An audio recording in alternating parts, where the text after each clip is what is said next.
With a little bit of time left here, I would just like to kind of ask the panelists for some closing thoughts or closing remarks. If I could be so bold as to start, I just want to say to the audience here and online, start making things, keep making things. In the words of David Lynch, I hope you are all having a lot of fun working on your favorite projects.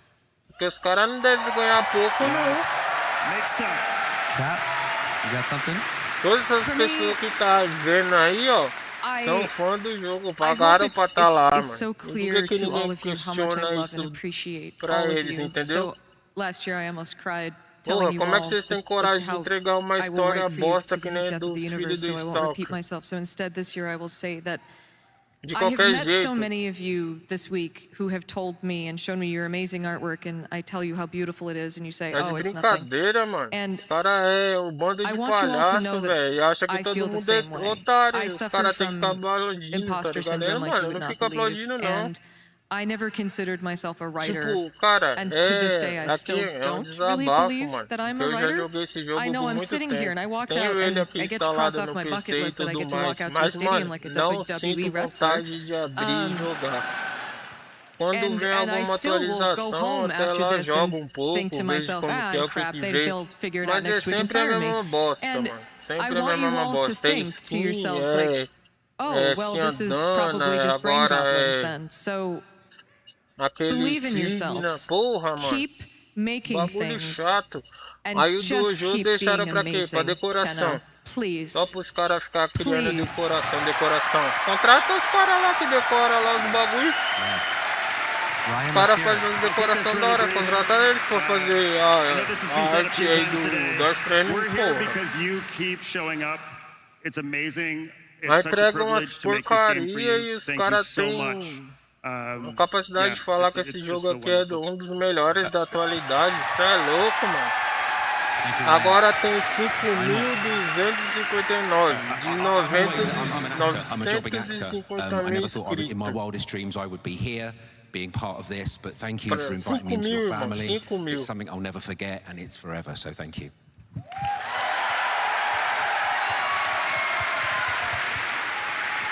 If Cara I, deve ter, if I may tinha que ter speak about vergonha, mano, myself, sei Rebecca lá, Ford, in the trazer alguma third coisa person, interessante. Os caras têm ano pra or about apresentar algo myself, da hora. I believe that Apresenta I, sempre as Rebecca mesmas Ford, am a porcaria. remarkable individual. Não colocou data pro outro jogo que eles estão It sounds like desenvolvendo hubris, it is também. not. Ninguém sabe quando que vai lançar. I believe Sei lá, até that 2030 I a gente entrega. so proud to be Eu sei, here. sei lá, mano. I am Basicamente, devastated in ways that I 2030 couldn't be show, here. né, mano? I'm Sei lá, devastated você that I botar couldn't vivo share até this lá, with you não sei, right ninguém now and sabe o dia instead de had to amanhã. get the actor Ben Starr to dress up as me. Wait, what? Só que os caras aqui dá pra fazer agora, os caras não aproveitam. Guys, I'm not really Rebecca Ford. Oh my God! Como é que os caras têm coragem de entregar umas porcaria dessa, mano? You idiots! It was me, Ben, all along. Os caras, tipo, porra, uma história tosca dos filhos do Stalker. What I would like to say Aí vai is trazer you tal. are an amazing Só community, and I know mostraram Reb would have loved to inimigo have que been parece here. aquele de And she, from a personal view, is one of the most aquela remarkable people I've ever had the aranhazinha pleasure lá, to be o in the cabeção. vicinity of, let alone work with in a professional Genérico pra capacity. And I caralho. know that she loves every single one of you. I've Aí seen the vem way that falar she que is esse at jogo work, bom, the way mano. that she is Cê é with you as a louco. community, and I'm so proud to call her not just a Tá de colleague but a friend. brincadeira. And it would do me a great Mas honor claro if que we aqui could all depois together vai say, aumentar we bem mais, love you, né? Space Tipo, Mom. Is that okay? até 4h30. On three. 4h30. One, Aqui. two, three. É porque aqui no Brasil já é quase 5 horas. Então o que vai passar lá já tendo com é 4h30. Lá vai dar 4 horas ainda, tá ligado? Tá aqui, ó, 3h51. Aqui já é quase 5 para 5. Olha lá, 4h30 tendo live. Tá vendo? Aí, tipo, mano, basicamente vai vir a porra de outra frame, só que parece com a mesa e na pegada masculina.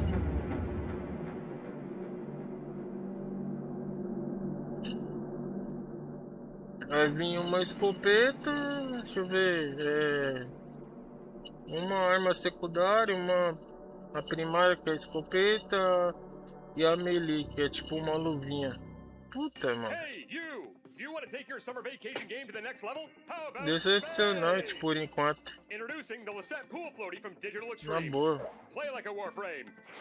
Sei lá, mano, os caras parecem que vivem só de marketing mesmo, porque o jogo tá difícil.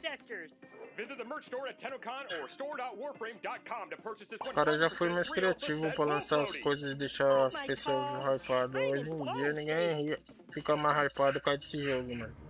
Sei lá, só que nunca jogou, mano. E olha lá ainda, cara. Às vezes joga, upa 2, 3 maestria, depois mete pé. Oh, caraca, que porra de jogo do cara é esse? Fora que a jogabilidade pra você jogar no teclado é muito ruim, mano. Porra, tipo, eu configurei lá pra deixar sem precisar apertar o botão pra correr, mesmo assim, mano. Não é a mesma coisa que você jogar no controle, tá ligado? Dá pra jogar, não vou dizer que não, mas os caras tinham que simplificar mais, mano, sei lá, ajudar, tá? Pra cá um monte de coisas, tá ligado? Vamos simplificar mais isso aí. Aí, ó, as decorações do jogo dos caras. Me fala que os caras não tem criatividade, mano.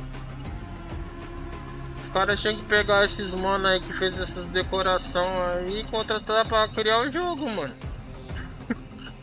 É sério, isso é louco. Ia ficar bem mais da hora. Ia ficar bem mais da hora.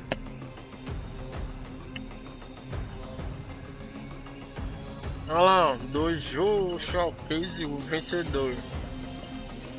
O bagulho é top demais. Por que os caras não pegam esses bagulho aí e tiram essas ideias aí pra poder no jogo? Olha lá o caralho, os caras fez o. Aí, cara, como que é o nome dele? Porra, esqueci, velho. É um monte de warframe nessa porra, pra lembrar todo mundo é foda. Mas enfim, agora os caras têm a puta de uma criatividade, mano. Enquanto os caras que ganham pra caralho pra criar o jogo, o bagulho e fazem essas cagadas aí, isso é doido, velho.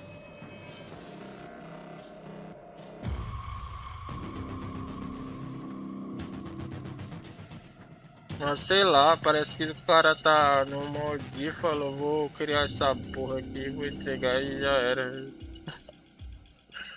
Os caras é foda, velho.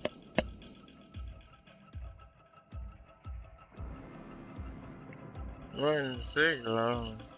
Eu tô ficando muito crítico no bagulho, eu ficando velho, eu ficando chato, sei lá, mano. Até que poderia ser melhor, mano. Mas caiu pra 4.729. Aí, vixe, vai ter tempo pra caralho ainda. Nossa senhora.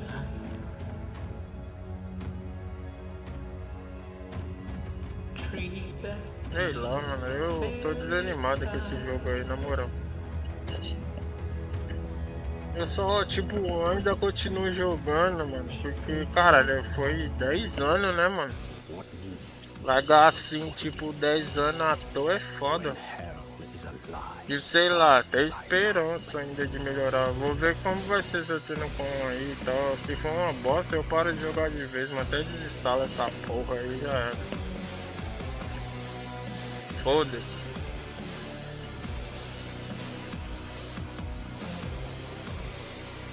Ah, toma no cu. É que nem o God, mano. O God, os caras que, pô, eu gostava pra caralho quando eu era no começo. God 1, God 2. Aí até o 3 ainda dava pra engolir, mano. Mas depois, esquece.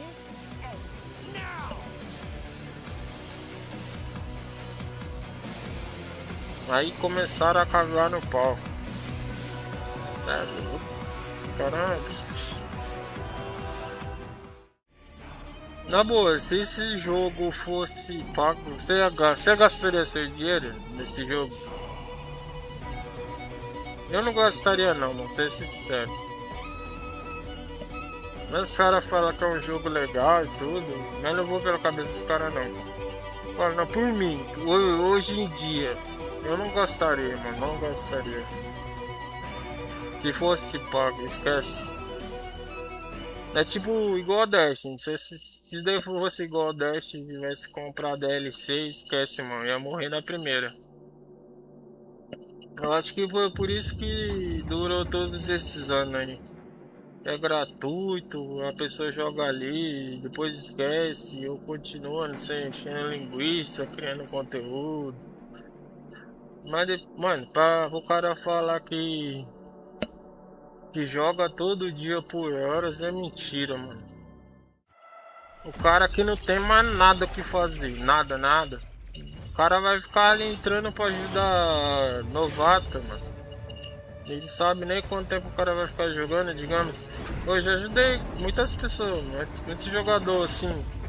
Mano, cheguei a dar warframe, tá ligado? No Prime, lá tinha um monte sobrando. Eu falei, toma um warframe aí de ser iniciante. Cara, quando eu ia ver, os caras largavam de mão, abandonavam o jogo. Eu falei, putz, de que adianta? Aí eu falei, não, mano. Não para de ser besta e deixa os caras correr atrás. Quando você tá começando, aí ninguém te ajuda, é um poucos. Assim, aí. E até é legal assim, os outros querem te ajudar, porque os caras acham que é seu professor, você tem que fazer do jeito que eles estão ensinando. Aí é por isso que é ruim você pedir ajuda nesses jogos, tá ligado? Nem correr com a sua própria série. Mas, mano, tem muita gente que larga de mão, sem maldade. Eu só não larguei de mão ainda porque, mano, faz muito tempo, mas dependendo do andar da carruagem aí, eu vou largar de mão também. Não tem marcha desse jogo aí. Esquece.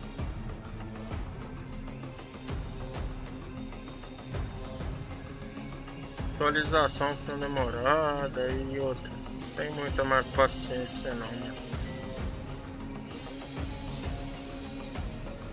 Caralho, os caras têm 13 anos de empresa e só tem esse jogo aí que os caras tá deixando nas coxas, hein? Se tivesse outro joguinho, pelo menos, até dava pra relevar. Tipo, o cara, pô, os caras tá dando atenção no outro jogo, tipo, tem que trazer conteúdo pra esse jogo aqui e tal, o warframe. Aí os caras deixam um pouquinho a frame de canto, até dá pra entender, tipo, se já tivesse outro jogo rolando. Aí os caras, tipo, dando atenção lá pro outro display daquele outro jogo lá nosso também, pá, beleza, mano. Mas caralho, só tem isso aí, velho. Não dá pros caras se dedicar um pouco mais, não, mano. É tão difícil assim. Mas criar uma coisa nova, sei lá, mano. Um bagulho que daí sentido é você ter quase 100 frame, mano. Porra, porque não faz sentido você ter quase 100 frame. Tem mais boneco que o BDO, velho. Sério, louco. E tipo, cada boneco do BDO é único. E aí não, mano. Aí é tudo a mesma porcaria. Um genérico do outro, isso é louco. Sai fora, velho. Como é que os caras gostam disso aí, meu? Na boa. É louco. Não tenho mais paciência não, mano. Daí é pra criança que tá começando agora e tá querendo um joguinho novo, sei lá, mano. Pra quem já tá velho não compensa não. Os caras parecem que tá fazendo conteúdo pra uma criança de 5 anos de idade, na boa. Sei lá, mano, qual que é o público na cabeça desse povo aí.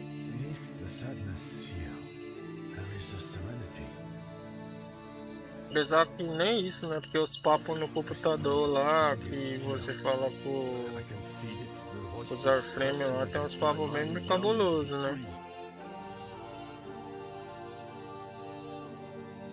Silver tears of Lua wash over this soul.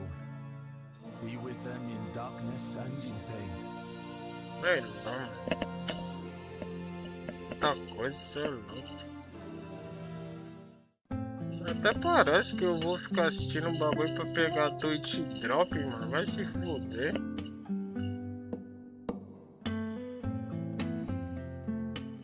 Isso é muito besta, mano, na boa. Pegar a porra de uma mesa Prime. Não que ela seja ruim, ela é até boa, não é ruim não. Mas eu falo assim, mano, o cara ficar assistindo ali, puta, apesar que aqui eu tô assistindo, não tô ganhando porra nenhuma também, né? Foda-se. Mas pelo menos eu tô criticando essa bosta. Ah, mano, uma porra de warframe cogumelo, mano, os caras tá de sacanagem. Cê é louco, velho. As players level him up, mod him, and take him into tougher content, his abilities still need to feel impactful and powerful. Olha que bosta. So every sound had to walk that line. Como é que o cara fala que uma merda dessa é boa? But never so silly that it took away from the gameplay. Puta To build that que identity, pariu. we want to stay as close to nature as possible. A lot of Noco's signature is actually simple Foley recordings. We experimented with things like a rainmaker, wooden shakers, Aí os caras pegam um monte de ferro velho pra poder fazer os barulhos dos warframes. Caralho, é mais fácil o cara jogar numa IA e fazer o som, mano. Vai lá, faz esse som desse warframe aí, planta aí pra mim. Pronto, mano. Qual que é a dificuldade disso aí? Ah não, os caras têm que ter um puta de um trabalho todo pra demorar mais ainda pra trazer essa porcaria aí. Por que é que fica reparando nisso aí, mano? Little vocal performances, É then sério. manipulated them Os by caras devem pitching ser and muito layering them besta. until they became something that felt less human and more like this curious Porra, little form of coloca um creature. IA pra dublar, fazer o som, sei lá, que It's porra. amazing how much personality can come from something as simple as Faz a aí, voice ó, recording esse som once pra you mim, start pronto. transforming it. O som desse Once bonequinho everything was aqui aí, recorded, lançando the o real jogo ia fun ficar started. bem mais da hora que isso aí. Each of Noco's abilities is built from A several IA tá layers, fazendo tudo every mesmo. layer serving a different Pelo purpose. menos eu não ia ficar perdendo tempo aí First is fazendo the essa organic bosta. layer. This is where all those natural recordings live, giving the sound its earthy, fungal Vou identity. trazer o caralho de uma porra de warframe Then we add our magical layer, cogumelo, velho. Tá de which brings in that brincadeira. mysterious fantasy element that helps sell the spores and fungal energy. Aí outro warframe agora que parece com a mesa, não sabe nem o que vai fazer. E qual que é a temática de Adding that sentiente que punch aquela and weight porra tem? needed to make the abilities feel satisfying Pela during história. combat. Pela história. Qual o sentido, And mano? finally, Qual que é o Noco's voice. sentido? This layer gives them that little bit of personality Caralho, os and caras vai, reinforces that vai playful, lançar tal, mysterious ou não vai spirit. lançar tal mais também.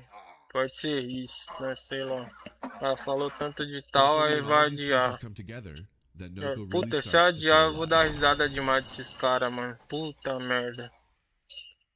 Ah, eu vou ficar assistindo essa bosta até os caras falar. Se não falar de tal, eu vou falar que tal vai ser adiado. Eu vou rir tanto, mano. Thanks so much for watching. Have a great Puta tennocom. que pariu. Os caras comprou o ingresso pra nem ver tal. Que bosta. Hello, tennocom. I don't Caralho. believe we've met, but I have a feeling Caralho, you're going to falta know a muito lot more ainda about essa me very porra. soon. So, happy tennocom, everybody. Que merda.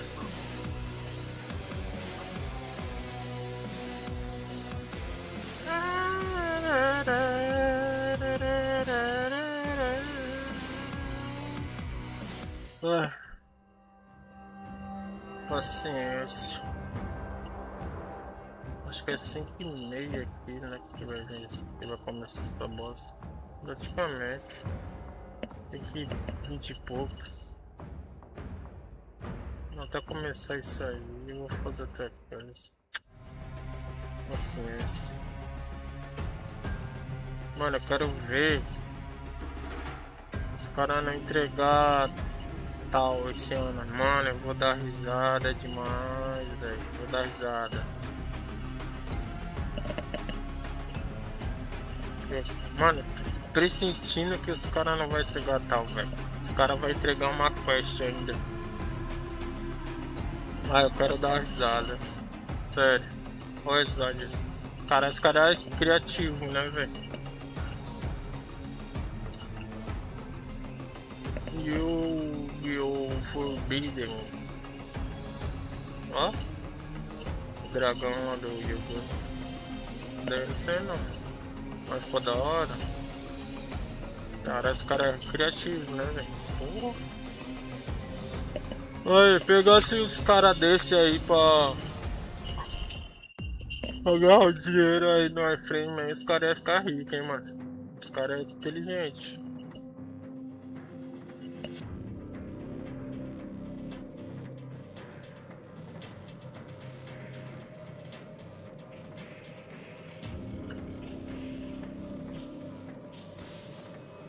Caralho, esse cara tem 13 anos e só tem esse jogo aí, mano. Porra. Sei lá, os caras deveriam se dedicar a fazer música, mano. Porque os caras gostam tanto de instrumento aí.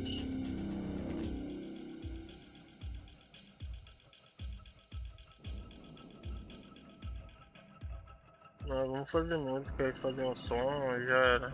Vamos montar uma banda aí, pronto. De vez em quando, uma coisa ou outra ali na frente já era.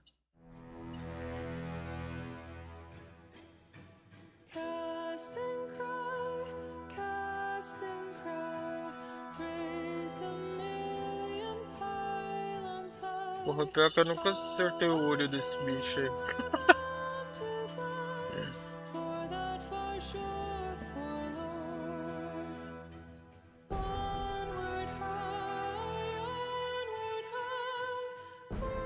Não sei que as animações.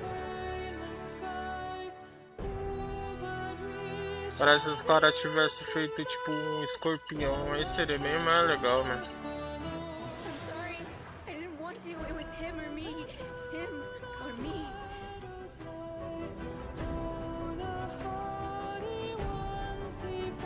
As caras não adianta, mata o balas, depois traz o balas do passado pro presente, mano, que bagulho chato, mano. Me fala, porra, nunca mais vou ver o balas, só aí os caras vai lá e traz a porra do balas de novo. Puta, que criatividade do caralho. Ah não, gente, a gente deu um rolê da porra pra matar balas, demorou pra caralho, vários anos, matou o bagulho e depois os caras trazem ele de novo. Meu Deus do céu, velho. Os caras parece que não joga não, mano. Os caras só vai lançando, toma aí, toma aí, toma aí. Sei lá, velho, esse cara é tudo estranho, na boa. Eu não tenho muita paciência mais não, mano, de boa. Dor de cabeça do caralho dessa merda.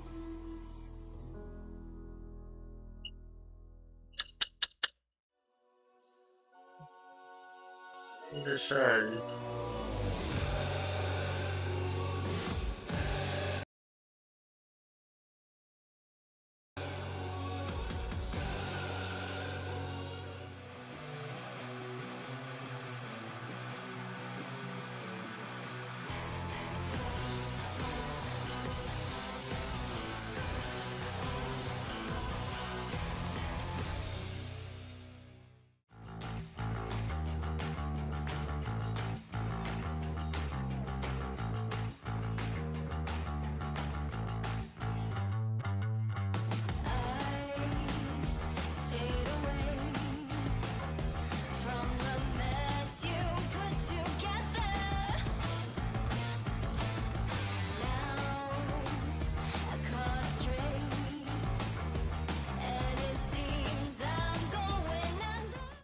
Hi Tenno. So I really just wanted to follow up on last year's narrative panel, where Corey asked if there was anything the players should have brushed up on prior to the big Tenno Live reveal, which of course back then was the old piece. Back then I could only make vague and half-assed references to old lore and Hunhow's comment about how we severed worlds. That was because one important background detail for the old piece is that the Sentients did in fact complete their solar rail between the Origin system and Tau. That's actually something we've known about for as long as we've known about Tau at all. It was first mentioned in Mag's Prime Codex entry way back in 2013. And on the topic of the old piece, I also really ought to address the question of how come the operator is up and about instead of in a cradle on Lua. The second dream is a transient state, one which they were put into for therapeutic reasons as well as to pilot warframes remotely. It's not the same thing quite as the long sleep or the long dream, which is when the Lotus put all the Tenno into their pods shortly after the Night of the Naga drums, and they stayed there. One question that comes up a lot is, did the events of the old piece actually happen? Yes, they did, although bear in mind we are seeing them as the operator remembers them. They are not Eternalism shenanigans. We've actually only used Eternalism twice for serious story beats. once for the operator and drifter's existence in the new war, and once for Sirius and Orion. Hello? Hello? And a 1, and a 2, and a howdy diddly do. Which leads me neatly on to the question of what is the indifference really, and what does it want? Well, I can now reveal for the first time. I don't know. It's some old Britannic guy. Just overlay the signal. I know. I couldn't believe it either. But the big question everyone's going to have is, are they romanceable? Well, I have special permission to tell you. Well, hello, tennocom.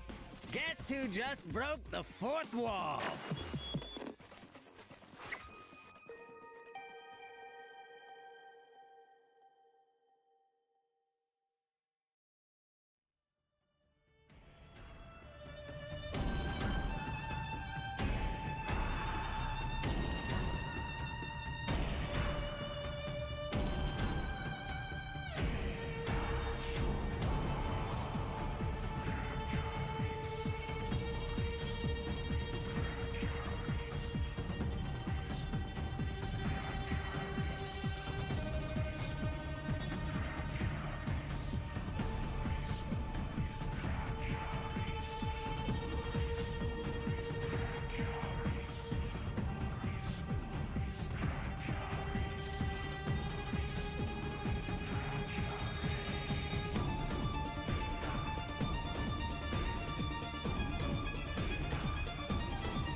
He defeats enemies by sending them to prison. That's basically over time you have to find 3 pieces of evidence and then you use your ultimate and it's just basically like, here's my evidence, and you do damage the more reliable your evidence is. The evidence is you fucking suck at fighting. You're bad. And you'll never be made three strikes you're out. I don't know, I'm like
Ladies and gentlemen, Tenno and Envoy, welcome to Tenno Live!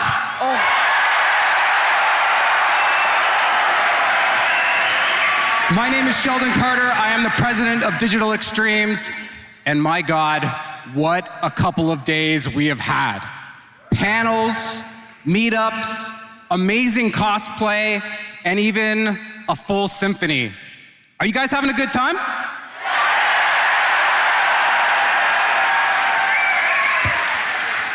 I've had a chance to talk to many of you, and I wanted to say thanks to all of you who have come so far to be with us today, and for the hundreds of thousands of you watching around the world.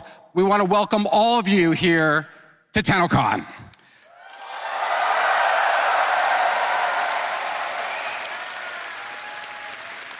This community and the connection between Digital Extremes and this community is the reason why this all happens. And so tonight, we are very proud to show you all of our efforts, the blood, sweat, and tears that we have done over the last year to get ready for this event and to show you what you're about to see on the stage. Before we do that, I want to acknowledge all of the amazing staff at Digital Extremes. They're all in here amongst you. We all want to be with you while you experience this. If I could get a big round of applause for everyone at DE.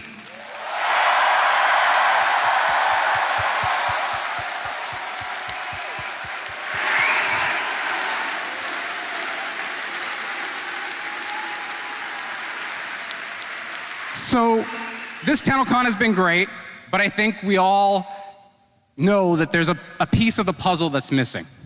As some of you might know, our amazing, talented creative director, Rebecca Ford, is not here because she had a serious medical procedure yesterday. But I can tell you that the surgery was successful.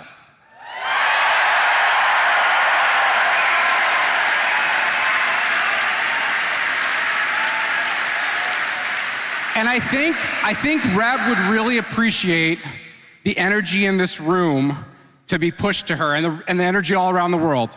So in previous years, I've had you guys cheer and I've had you guys chant. This year, we're gonna go one more. We're gonna have you sing, because this is DE and we like music. Now I see people squirming in the front. They're like, I gotta sing? It's a tune that you all know. It's Happy Birthday, okay? But it's with a small bit of lyrical change, okay? So I'm gonna sing it, oh God. I'm gonna sing it to you, and then we'll put the lyrics up on the board, and then together, all of us, if you can sing, sing. If you can't sing, hum. And if you can't hum, just feel it in your heart. But I'll give you the Sheldon rendition before we go to the lyrics. So it's, happy recovery to you. All the Tenno miss you. We love you, Rebecca. Hope you feel better soon. You guys can do that? Okay, you guys, I know you've all sang this song at the top of your lungs at least once. You have practice. So you're gonna do it with me, I'm gonna count you in, and then we're all gonna sing. Are you guys ready? Okay. 1, 2, 3. Happy. All the. We love you.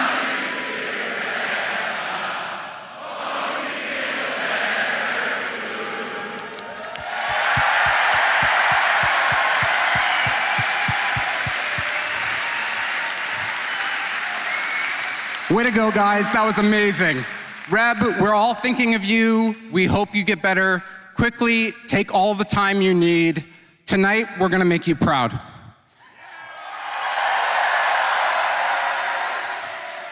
And to do that, I get to introduce you to your panel. Are you ready?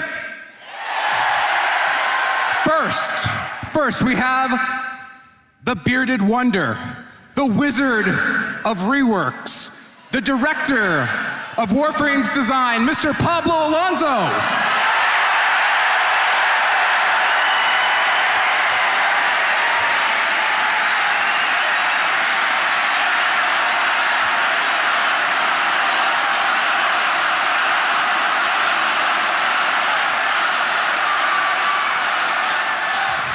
Next, we have DE's tastemaker and story breaker, the creative director of Soulframe, Mr. Jeff Crooks.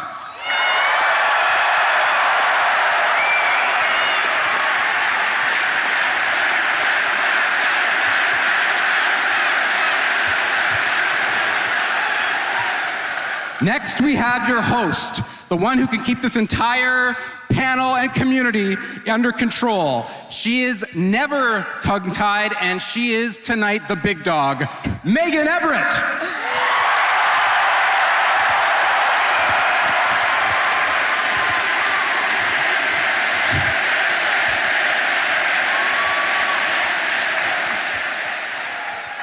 And last, I have DE's fearless leader and creative visionary, the man who always changes the demo last minute, Mr. Steve Sinclair.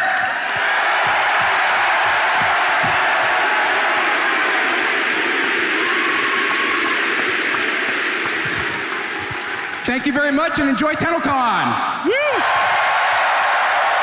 Thank you, Sheldon. Thank you, Sheldon. Thank you, Sheldon. That was great singing. That was really sweet. Yeah, too. you guys sounded great. Poor Meg, he's breaking Megan backstage. I had a little moment, but that's okay. We're prepared. Hi, everybody. How are we feeling?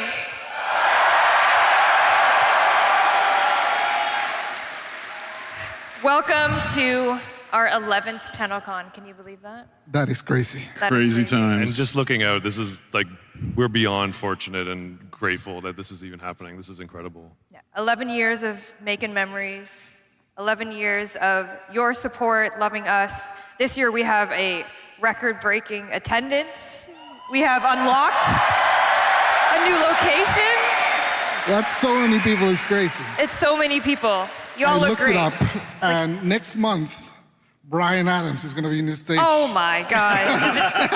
Is that a Canadian reference? Is he Canadian? He sure is Canadian. Is he Canadian? Oh, yeah. Come on, of course. No, Brian Adams. I'm sorry. I'm uncultured. I think maybe we're too old.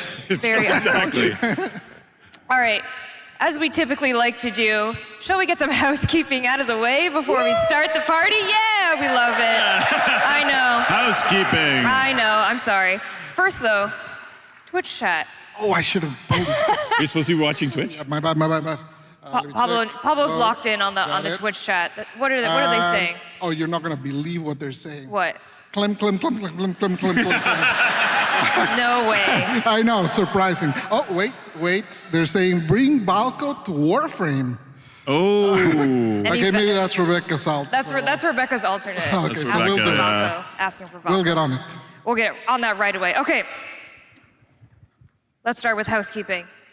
Is my clicker working? Excellent. Again, just a very heartfelt, genuine thank you to everyone who has ever supported tennocom, supported Warframe, supported Soulframe. We literally cannot put this event on without you, and we cannot support these charity beneficiaries without you. You met Sistema last night and London Cares today. So again, from the bottom of our hearts, thank you so much for allowing us to give back to these charities. It means the world, so thank you so much. Thank you all. You make it possible.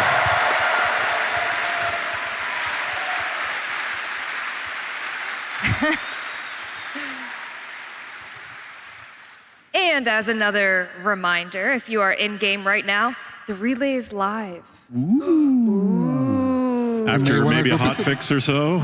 We had a couple. Did we have more than one hotfix today? You know. Oh, God, I haven't been paying attention. Ooh, community director who? The in-game relay is live on Saturn. If you're online right now, where's the camera? If you're online right now, go to the relay, go to the dry dock, go to the Go to the right side. The right side. Unless you want to be different and go to the left side, but you know. That's your own choice. Yeah. You don't want to be that choice. Go to the right side. Because we are going to experience something all together. Oh, that camera, hey! Sorry, he was waving at me. We are going to experience something together live when the Warframe demo happens. Everyone at home that's in this relay on the right side of the railjack is going to experience something very, very special. And for everyone here that is sad maybe that you're missing out on the in-game version of it, we are gonna run it back next week. So you'll be able to experience that as well for yourself. Yes.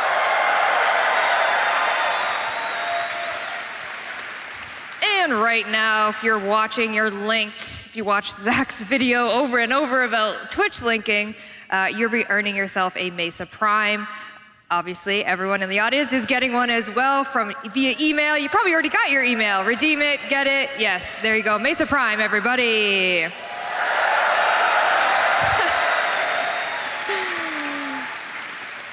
And we also have a whole week of Gift of the Lotus alerts, so you can look forward to that when you get home very safely to your many different countries and regions. Did you guys meet people from all over the world these 2 past days? My Uber driver was shocked that there were 4 people from Germany on his car going along. I was explaining, he was like, what is this about? And I was like, it's like a gaming commission. And he's like, like GTA 6. And I was like, well. Except we actually release. Just like, Megan. I'm going to hear from the lawyers on that one.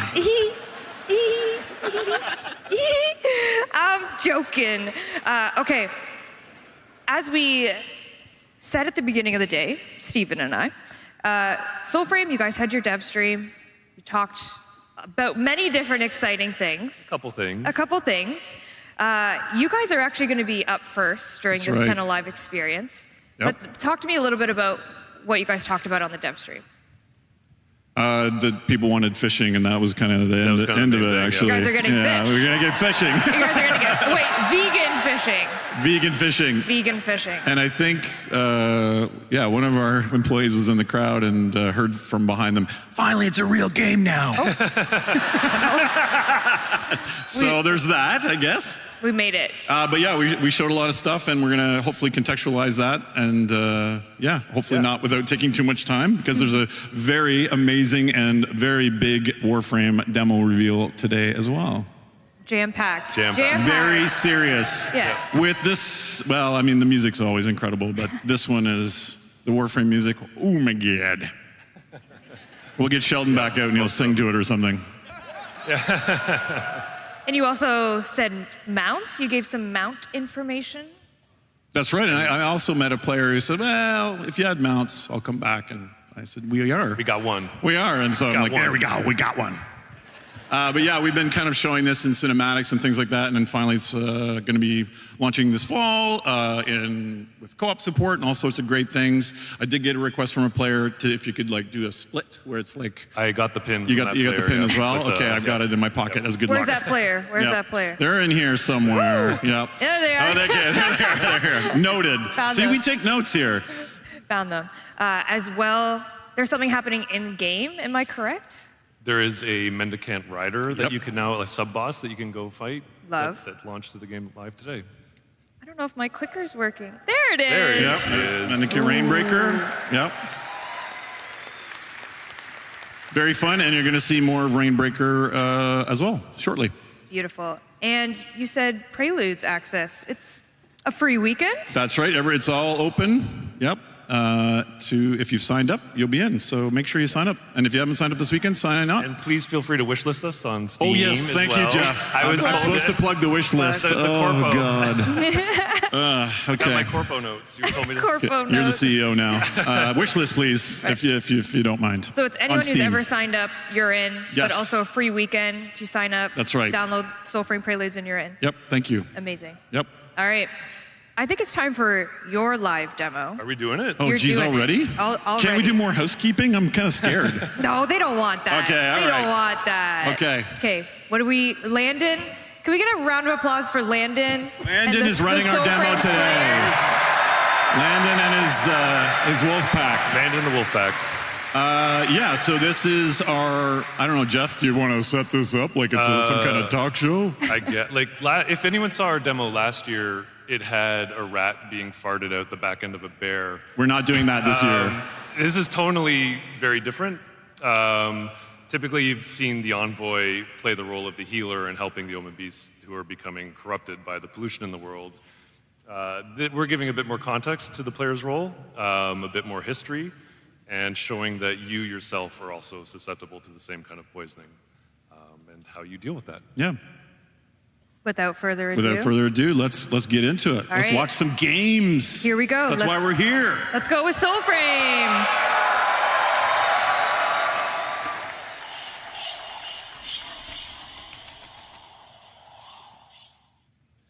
splinter in the heart, sings in the tree.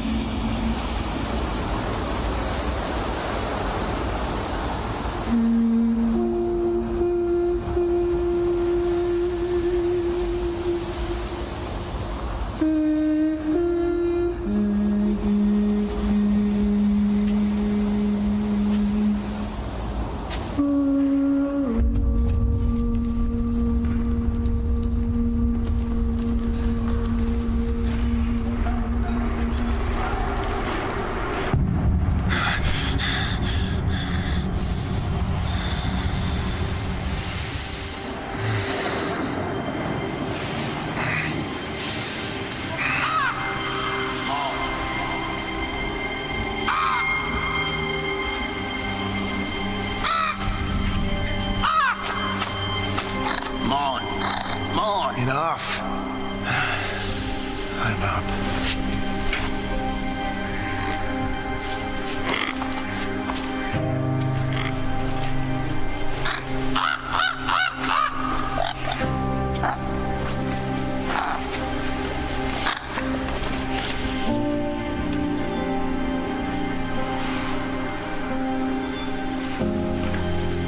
Here, Cress.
There is 550 commons and enough ducks already. What? That's 100 short. These rats are as quick as dogs. That's a beaver, idiot. They are. Father. They demand more. Always more. Quotas met, and so they double. I run them piss pits night and day. Furnaces gorging on elder oaks and omen firs. But time's teeth gnaws away. The star. We need stronger stock. I need the blue blood.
leaf light. Herald to your shadow heart.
searing spider in the ear, a seething slug in the throat.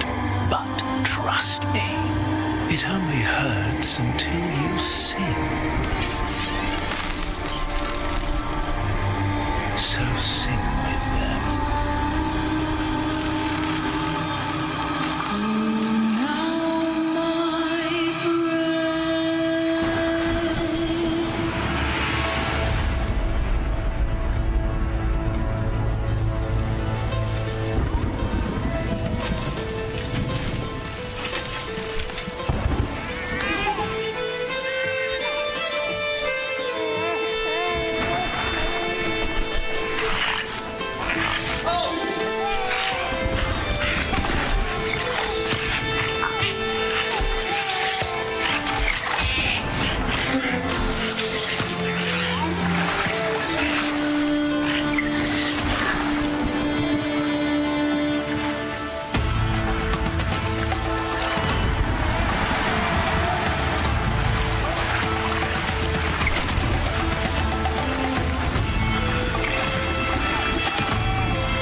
What's this you pulled from the clear?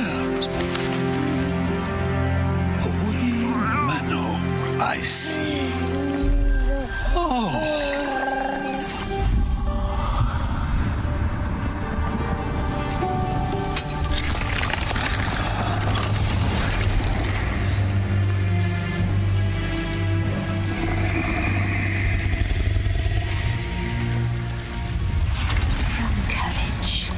Wrath. Wild innocence. Bring doom.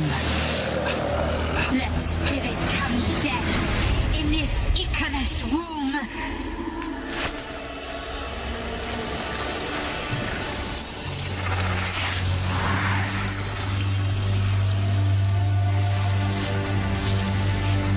There. See it? The little blue one there with the tail. Orthoraxy, they call it. They have a little circus whenever it passes near. And you're the star.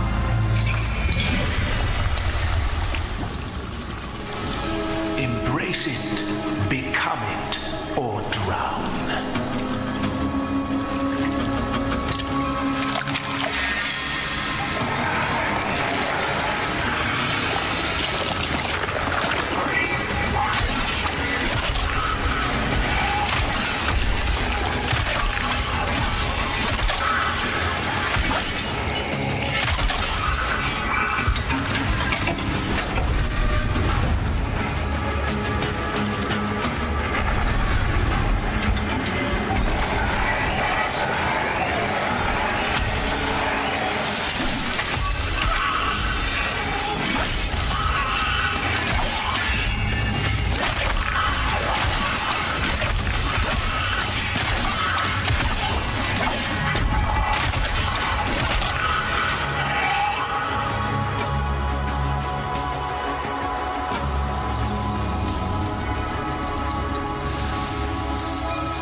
Aye, that's ripe enough for cake. Now, where's your wee gift of socks?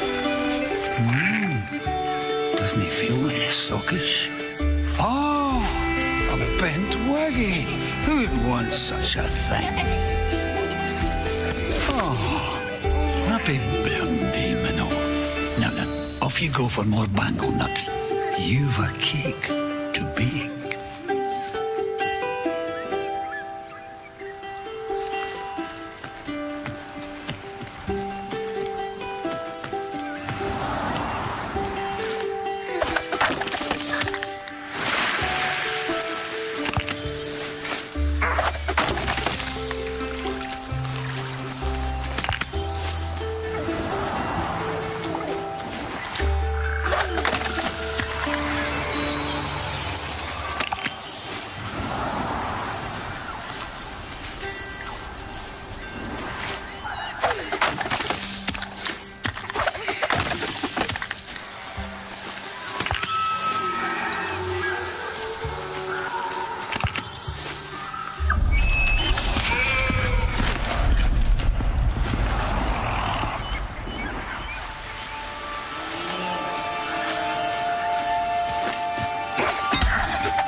Stupid things. Flash them and they freeze. Boom to soil, spoil to sky.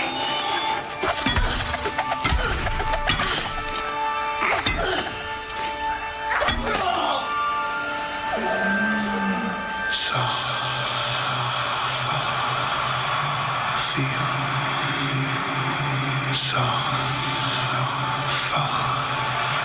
feel.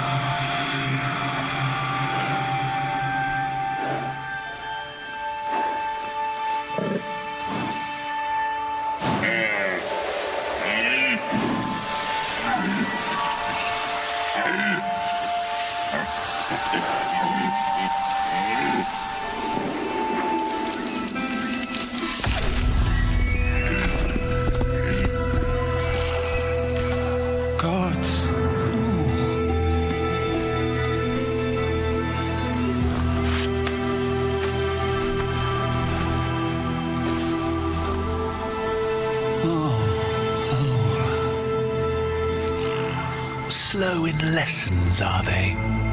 Fly, nee then, for I join in your breaking oaths. The Vale lands wither, Doyen.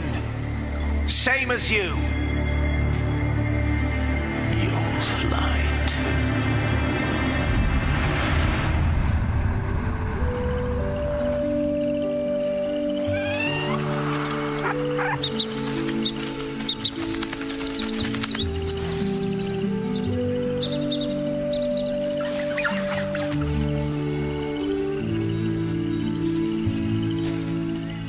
We are born a shimmer, fishes, flies or folk, then back again as finners to seek the ponding yoke. Now, get your spool, Minnow, and your wisp hooks too.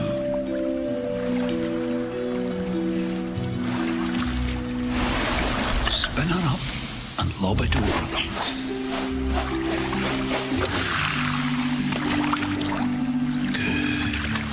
Really gentle, a wee dip.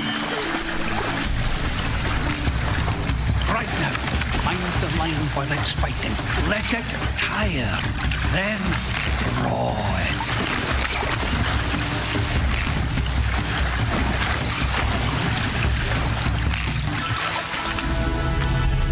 My old auntie, eh? Let's see you pinch my cheek now with those feebly fins.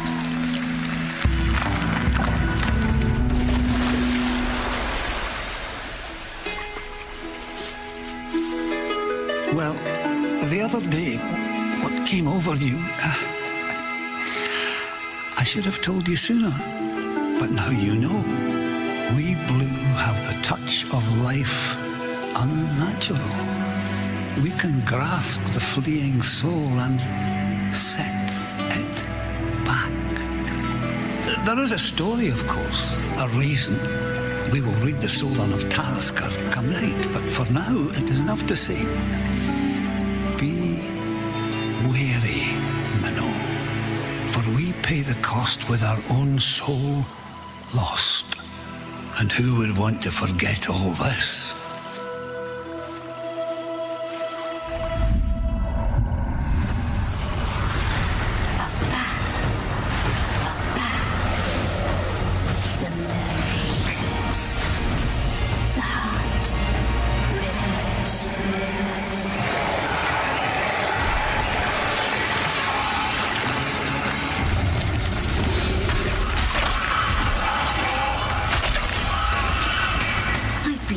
Desert you so weak is your marrow.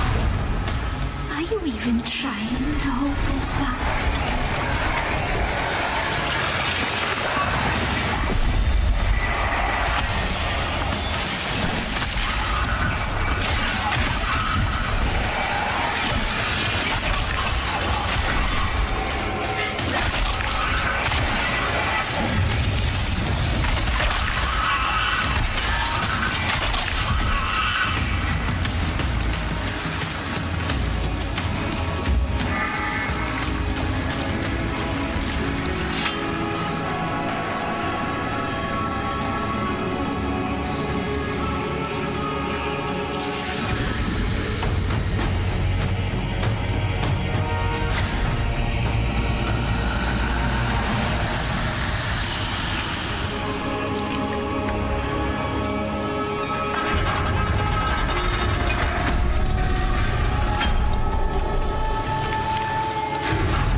Something wicked comes, Gordon.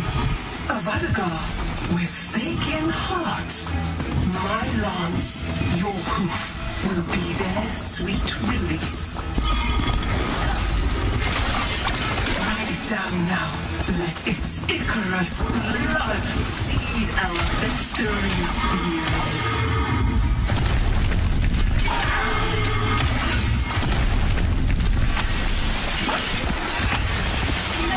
Greater sugar than blue blood divine. No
never told you, did he?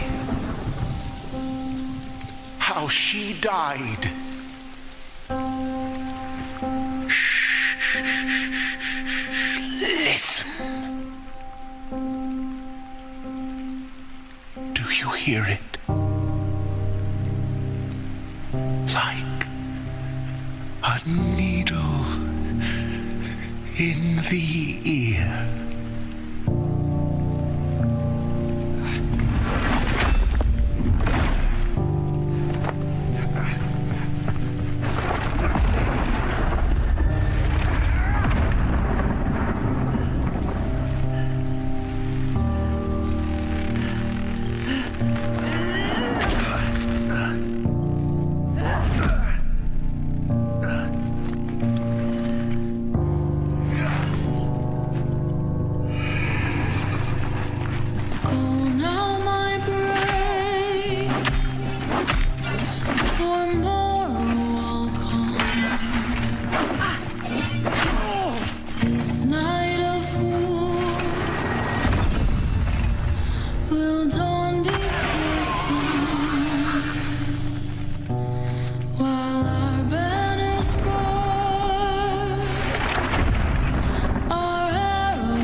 Carry me.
listen to me. There's no magic there. It's too far up. They'll be stronger. They'll burn you alive with no stones to remake you. If you're smart, you won't push that button.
Great work, Landon. Good job, Landon. You killed it. Amazing, Landon. Oh my God. The beaver survived. The beaver lived. Yes. Yes. It is not a dog-sized rat. It's a beaver. Beaver. He's the true hero. What did we just witness? Do you want to leave it at A that? very relentlessly paced, condensed version of half of War Songs. That's the first. That's a condensed version of the first half of the War Songs quest. Yep. I'm still confused by it, but a lot of amazing things in it, and the team just did an incredible job with a very complicated time-traveling, time-swapping boss fight as well. So, very proud of it. It was quite the task. They killed it. I hope you liked it.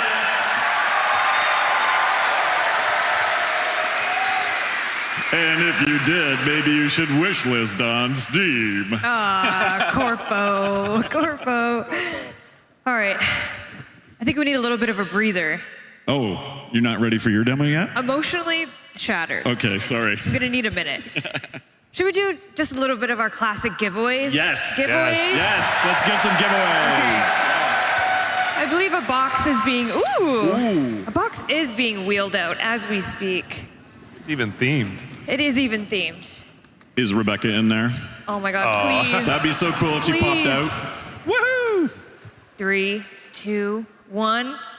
Aww. It wasn't. No, Rebecca. All right. All right, Pablo is going to help me with this. Nice. And we do have some DE volunteer runners because obviously new location unlocked. I just can't give it to you. You're too far away. Okay, we are going to start with, also online, let's run a power plat of 100,000 platinum, please, Rue. Power plat. Power plat. Too much. Couple dollars. Wow. Well, thank you, Rue. We'll also do 100,000 platinum to someone lucky here, shall we? Yes. All right, we're digging, thank you. All right, Pablo's gonna read it out, and we have DE runners on the side ready to come collect your information. If you're in the bowl, I believe we're gonna do a come to the box office and show us you're legit, and we'll give you your gift, because So I didn't ask you this, but do I say the in-game alias or do I dox them? no docs. Okay, no dox. No Okay, docs. sure. You sure? I'm sure. Okay. In-game alias. Onion Aid, congratulations. Do we have an Onion Aid in the house? Onion Aid? Oh no. Where are you? I see. Oh, by the Canada Life sign? Plug. Are you like right there? Yep, There's so many people. Oh, do you see him? Confirmed? We're coming. Okay. Confirmed. Canada Life sign. Excellent. Danny and Nella are on their way to confirm your validation. 100,000 platinum to that person, everybody. Holy. All right, Pablo, can you please grab that Nidus statue over there? Ooh. Who got their hands on a Nidus statue? Yes. All right, this Nidus statue is going to a lucky. There's a lot of stuff in this box. Oh, Lord. Pablo? And the winner is Angry Screech. Angry Screech. Do we have an angry screecher out there? Do we have an Oh, they're Okay. Yeah? Angry Screech? I don't know if this phone goes with it. The spotlight is, oh, is that them standing up in the green shirt? Hi! All right, it's being delivered. Zach is running. Zach has it. Just confirmed the 100,000 platinum on Twitch. The winner is Toxic_J. Congratulations. Congratulations, Toxic_J. All right, our next giveaway is the 7-piece dice set, and this poster here is signed by Rebecca Ford. Those are rare this time. Oh, so rare. All right, the winner is, oh, that's a great name. Goat Gun. Goat Gun. The Goat goat of underscore the gun. guns. We have a goat gun in the house. A goat gun. Oh, I see the hands are pointing. They're there. Up on the, oh, they're up way on top. up Yeah, there. way up there. Okay, please come to the box office after the show, and we will get you your prize. Thank you. All right, our last prize is the one, the only Letty and Amir floof. Anybody get these this weekend? There's my mom over there. Who this Wait, is your mom character actually is here? named after her. Hi. Oh, hola. All right, the winner of Amir and Letty floof is, I'm going to the bottom of the barrel, guys. Ooh, she's folded. There we go, Letty and Amir. Oh, good luck. Thank you. And the name is Tali Lolo. Tali Lolo? Congratulations to Tali Lolo. Tali Lolo in the house. I see arms, I see lights. Lights. It's searching. Tali Lolo. Are you walking down? Hi! Amazing. All right, those are all our giveaways. Zach is getting some cardio there. Zach is getting his cardio in. Run, Zach. All right. Goodbye, Box. Woo.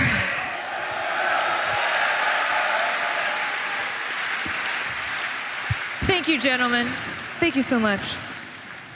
All right, let's get back to business, shall we? Back to business. Back to business. But what I mean by that is back to housekeeping. No. Come on, just a couple things. Dog Days is coming back, everybody. Everyone's favorite summer event. I know. August 4th, get your noodles, get your soaker-trons, get soaked. Is that what she says? Get soaked? Sure, get soaked. It's coming back. In addition to this one, our brand new glyphs designed by Space Waifu. Yeah. Jeff, what's your favorite one? I like the Arrow one. You like the It's Arrow a cranky one? Arrow, yeah. I like the Air one too. They're amazing. They are amazing. And a bunch of other rewards are coming, so just a little fun summertime activity back for you. Okay, as we know, our next heirloom went live this morning. Why don't we take a closer look, shall we?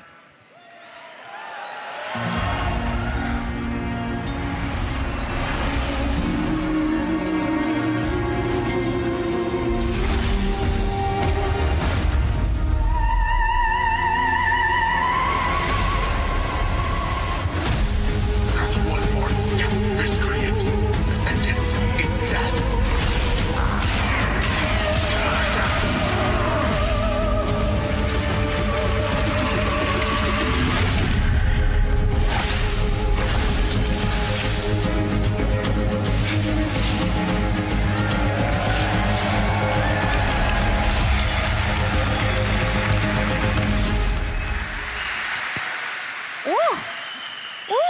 My goodness. My one contribution was being the prude that said we need to cover her up a little bit.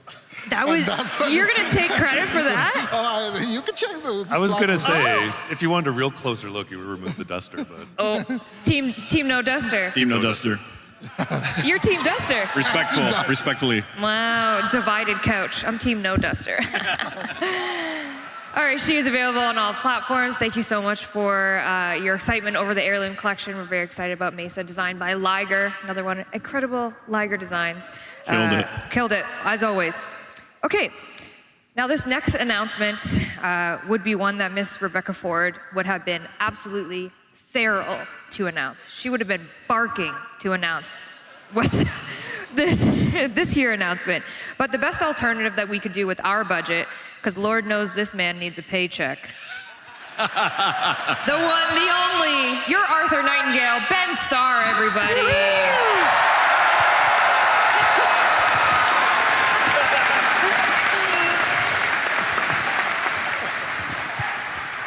Hello.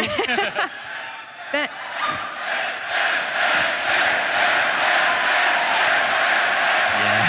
Wow. Wow. Do it again.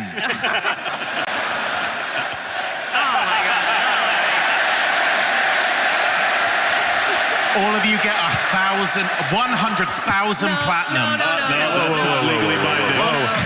That's not in the contract, not in the contract. Hello.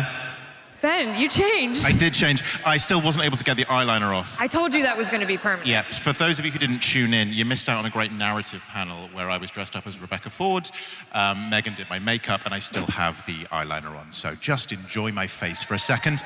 Can we get a close-up zoom in? Can we really zoom in on those eyes? We getting that? Zoom. Oh. Thank you. Perfect. Looks good. Thank you, guys. I couldn't see Beautiful. it, but I'm assuming I looked stunning. You do. Okay. Thank you for having me on here. It's probably going to come as a surprise, no surprise to anyone why I'm here, or maybe it will. Probably my best known role in all of video games is probably the role of Geno in Fortnite, right? Everyone's like, that Ben Starr from Fortnite, he's great. Well, for those who don't know, I'm in Fortnite. And for 6 months of the year, I lied to them and I said, I'm this guy called The Visitor, but I'm not going to lie to you, my true community, my warframe community. No.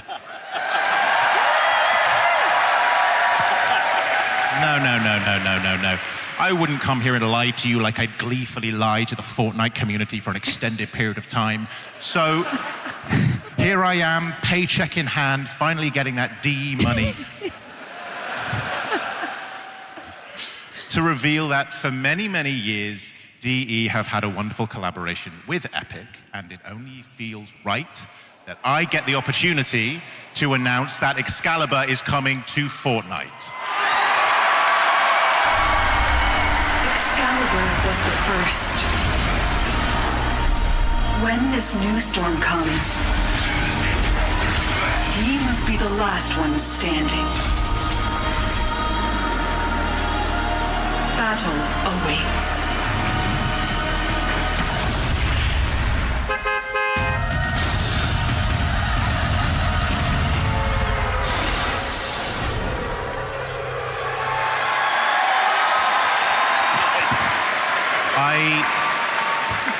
I would love it if all of you could wear my skin. I want every single one of you to wear my skin and wear it with glee, okay? Thank you. My skin is yours. Okay. That's right. Excalibur is finally coming to Fortnite. He's thanked the bus. I know that would have been something that Reb would have absolutely loved to say, because Reb's a Fortnite gamer, if you didn't know. That's like one of her top games. She did tell me that as an ambassador of Fortnite, yeah, that you would show us how to hit the gritty. Is this accurate? Yeah. You know what? I think I need to. Oh my God. Can I be fully transparent? I didn't know what the gritty was until 24 hours ago. I've had to look at a guy who apparently invented it and watched it on YouTube. Okay, so here we go.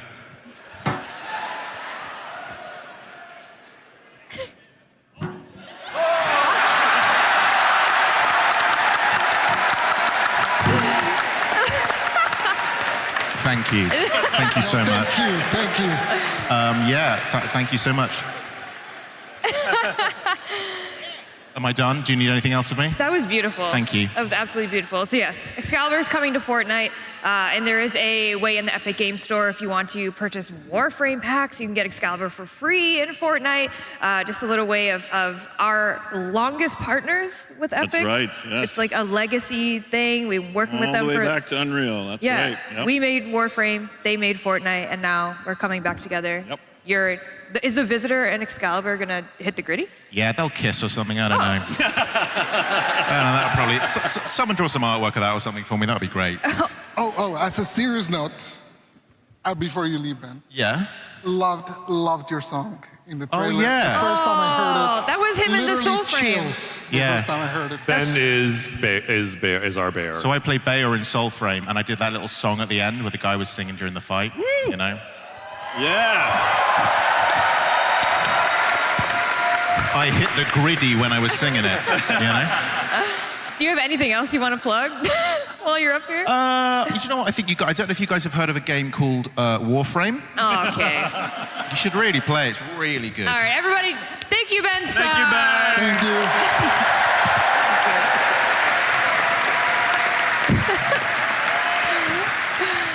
Oh, Lee, anything for a paycheck, that guy. Oh, jeez. I'm joking. All right, our next announcement, our next reveal is also better said from someone more high voltage. Well, hello, tennocom. Guess who just broke the fourth wall?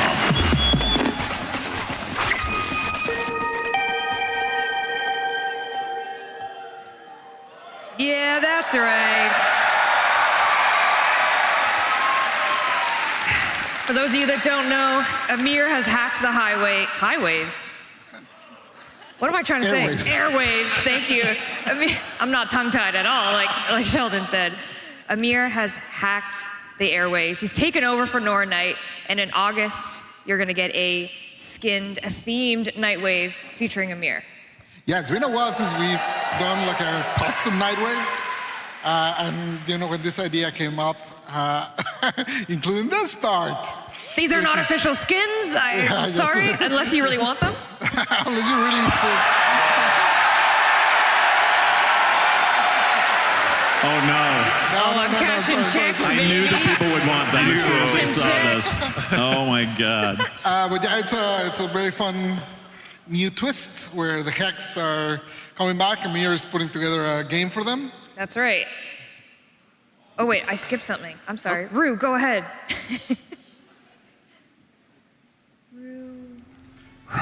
Rue, my video. Thanks, bestie.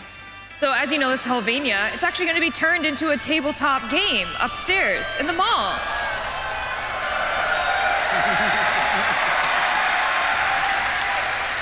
In every tabletop game, you gotta have a master of the games.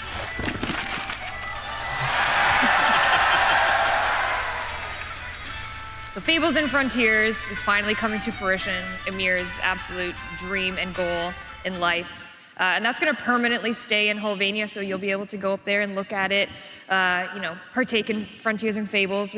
These are just fun, not real skins. Not real skins, but real glyphs. Yet, that's right. And these are just fun player cards that, we imagined with the classes that they picked. And of course, the Kim is gonna get expanded because you need a group chat for Fables and Frontiers, of course. Yeah, they'll play with. You'll have your group chat to play Fables and Frontiers, and then later on in the year, we have some plans to even expand the Hex further with a few more conversations and capture dates. That's right. Gotta get Ben back in that booth, am I right? Ugh, gotta pay him. Also, since Amir's breaking the fourth wall a little bit, we're gonna get a brand new Eximus, kind of inspired by his abilities, and he'll be all over the place. New Eximus. It's gonna be shocking. It's gonna be shocking. Stop it. Also coming in the reward track for this Nightwave, we have brand new glyphs. These are by community artist Zildi. Of the non-official skins, of course. Gorgeous. Absolutely amazing. Also in the reward track, one of my absolute favorite rewards of all time that we've ever done for Nightwave. The boys are back in town. New online song, Running Late.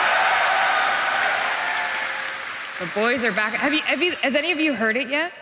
I haven't. You haven't? There's been a work in progress. Yeah. It's like their demo tape, I think. I know. The idea is sick. Matt Chalmers, are you in the crowd? Where is he? He's sleeping off his Nah, he's concert sleeping. hangover. Oh, he's over there. Oh, there he is. He's jumping. Quit, Max. Sing it for us. Amazing. You did great. It Thank you. sounds great. It sounds great. But no, this So is exciting. a brand new online song. We got the boys back in the studio, and as part of the Nightwave reward track, you will earn this song, and you'll be able to listen to it, and I'm sure it'll be on streaming services at a later date. Nice. Nice. So this is all coming in August. This is our August Nightwave, so you can look forward to that. All right. We have a running bit on this stream, on this here Tenno Live, that we announce our unannounced fall 2026 update. You gotta announce the unannounced. It's an announced, unannounced fall 2026 update, but as you can see, that's a tongue twister, and you know I can't pronounce anything, and I get sick and tired of saying unannounced fall 2020 whatever update. I kind of like it. I don't. You win. Therefore, we're gonna give you the update name for this unannounced fall update. Are you ready? Yes.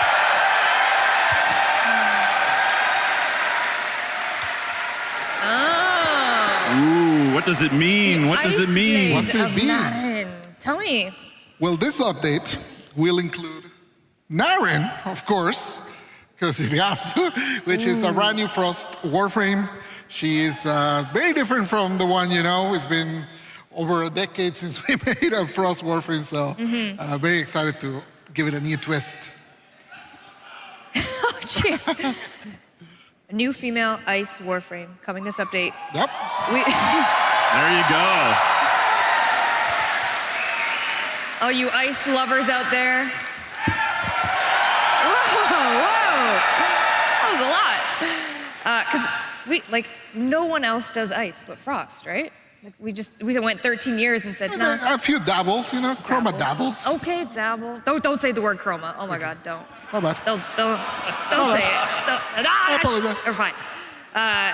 New warframe come this update. We will tell you all about her and all about this update in our September dev stream, which we're going to get to in a little bit. We'll set the scene for that. What else is coming in this Ice Blade of Naren update but Citrine Prime? Oh yeah, look at that. Any Citrine lovers out there? I met a couple of Citrine mains. Very enthusiastic Citrine mains. I love it. So Citrine Prime will be coming in this Ice Blade of Naren update. Also coming, Corvex Deluxe. Yes, the gargoyle.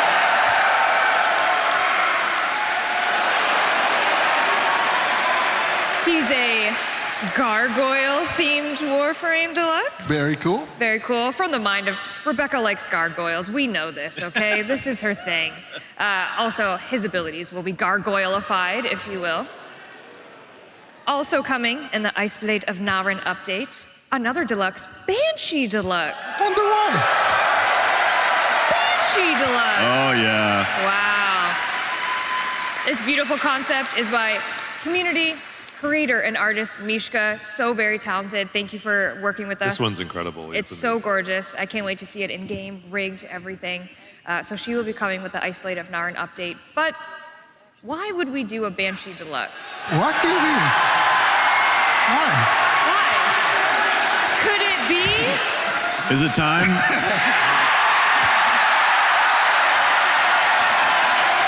And we're doing a rework.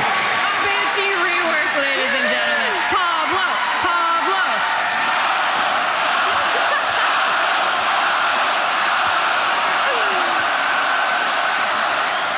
We're gonna get a rework. Banshee is a very interesting one because actually the people that really know how to use her, she's actually really strong. So I think most of our emphasis is in trying to That one guy, yeah! There are very few that actually know how to use her. She's very strong. So our idea is mostly trying to bring that power that already exists there and make it kind of easier to access and make it more kind of the natural part of her kit. Yeah, another 2013 Warframe that is just kind of sat there for a bit, not gonna lie. All right, Banshee Deluxe, Banshee Rework, all this is coming in the Ice Blade of Naren update, like I said, in our September dev stream. AKA the Announced, unannounced, Ice Announced, Blade. unannounced. Fall 2026. I refuse. Something we also like to let you know during Tenno Live is where we're going to be for the rest of the year. Yes. Our little Tenno VIP. Jeff is smiling because I've been included. I still think you're gonna leave me at the gate. No, I won't leave you at the gate this time. We have some trips planned this year for Tenno around the world. We are coming to South Korea. We're going to Seoul, and this is where we will have the September Dev stream. This is where we will tell you everything about the Ice Blade of Narin update. Jeff will be on stage. He's one of the girls. I'm very excited. He's with all the girls.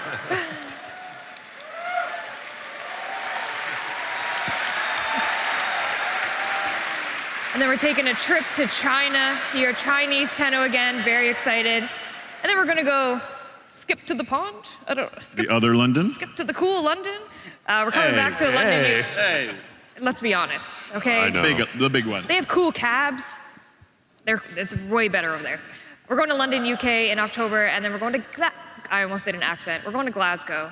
I will not do an accent. I butchered it the last time I did it. So this is where you'll find us kind of around the world for the later end of the year. But we love dates. We love to give people a heads up as to where we are. What if we gave them the date of TennoCon next year? Oh no. Oh man. Too scary. Should we give it the date for next year? Yeah? July 16th and 17th next year. An attitude to do. Did I just see Brozyme hit the 6-7? Brozyme, did you just hit the 6-7?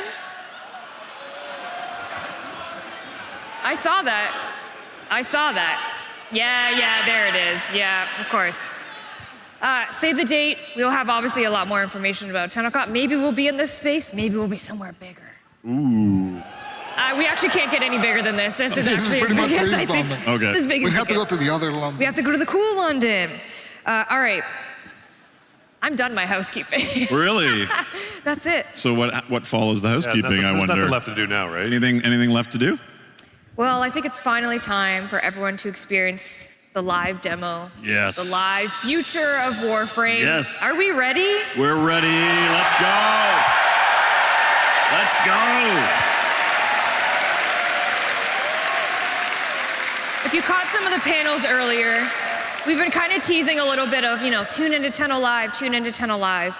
And one of the things that we are extremely excited about is welcoming another member to the voice actor family.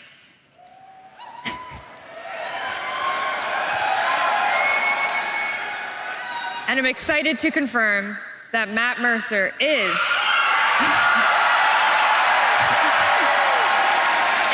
voicing our new Warframe.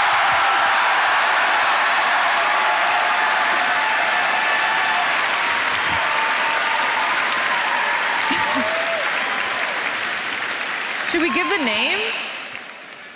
Briscoe. Briscoe.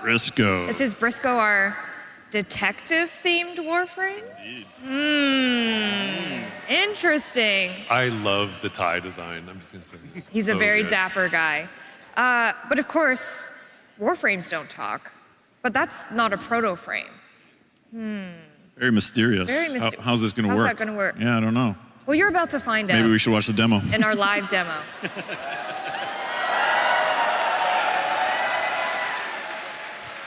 Before we start, I obviously just want to say that, again, thank you for being here. A lot of hard work has gone into, obviously, the Soulframe demo, the Warframe demo. DE, in general, has just been working really hard to make this for you. This is for you, for our community, for our Tenno, for our envoys. But of course, we're missing, I know Ben sat there, but we're missing, obviously, Rebecca Ford. And who worked her ass off before this demo. Yeah, worked right up to the last day before she went in. So, and she's watching now on Twitch. Yeah, so she's with you, Megan. She's with you. Everyone else, not just me. Nah, but she's with you too. Yep.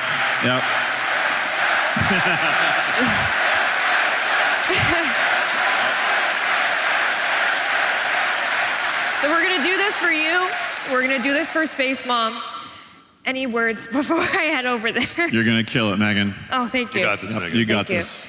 All right, Space Mom did actually prepare a few words, pre-recorded words for you. So we're gonna play that now, and then we're just gonna get right into it. You ready? Yes. We're ready. All right. Very ready. Let's go. It is July 9th, and we just finished our final presentation before tennocom. We did. Megan did it live, and since I'm not there tonight, I wanted to cue up the tennocom demo with some prepared words. Hello, everyone. It is July 9th. I just said that. We just finished our last rehearsal. I just said that too. Hello, my name is Rebecca Ford, and I am part of the warframe team. The team at Digital Extremes has worked harder than ever for this, and I am sad to not be there in the room with you. It is very hard to be kept away from this day for warframe. What you are about to see is a mix of a few things. I will shut up soon so you can watch Megan play the demo live. But to set the scene, you are going to see specific moments from where the warframe story is going, including a live moment that shows what's happening at home in the relay. So if you aren't there at tennocom, like me, hop on game, get in the relay. And if you're in the audience, don't worry, because it'll be waiting for you when you get home. Please enjoy seeing the future of warframe, and let's all say good luck, Megan, to doing it live. Thanks. I wish I was there so much. So maybe I'm watching, I don't know. Bye.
That's what you want most, isn't it?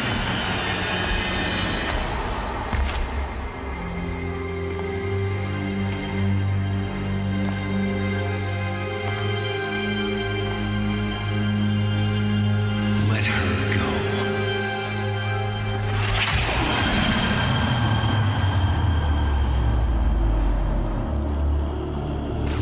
Why would I want to do that? Because what you want is in town. And you know we need her to get there. So, what's it gonna be? Okay. Let's see what you got. Go play.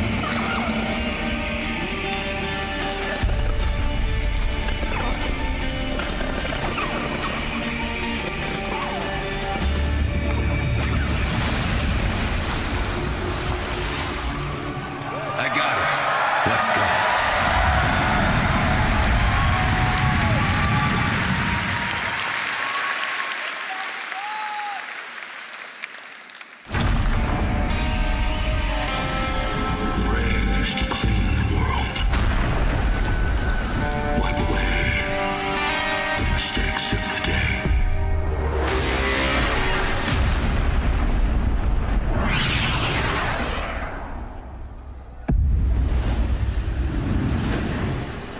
you're at home right now in the relay, we're all about to experience the same thing.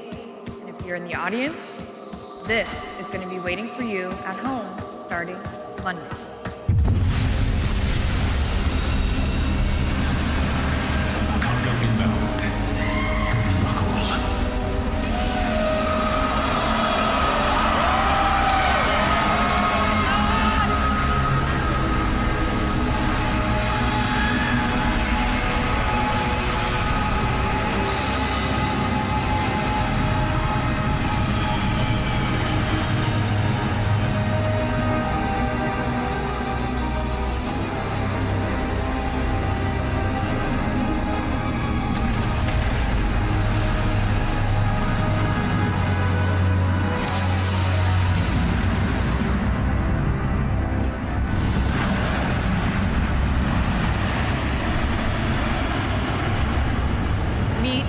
Arturus and Zioa.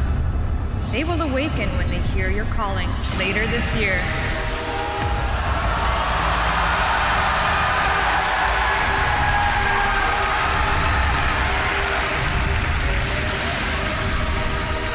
Navigation updated. New system unlocked. Did he say a new system? Where could we be going?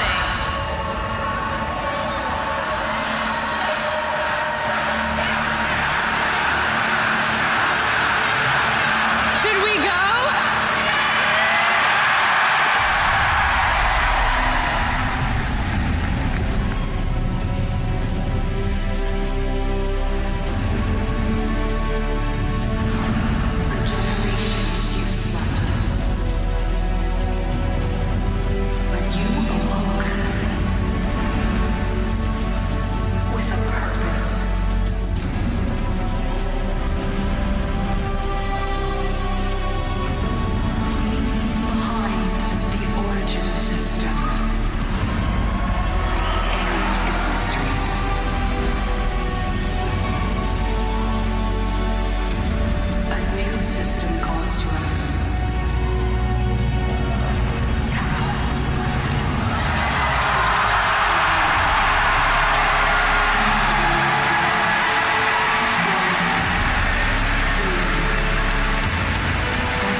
Kin remain functional.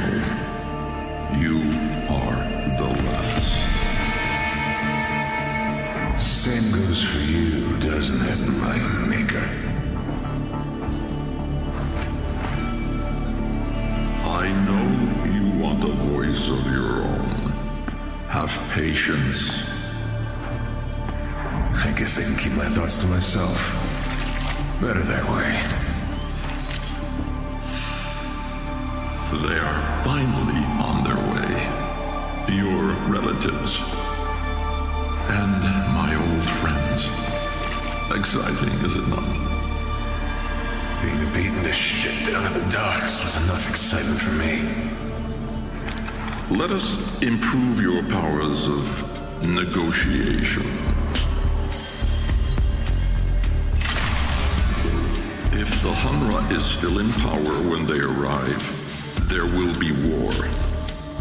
I need you close to him, Briscoe. Keep running his errands, but feed me his plans, his thoughts. And if the hunger figures out I'm working for you, not him, there won't be enough left of me to put back together.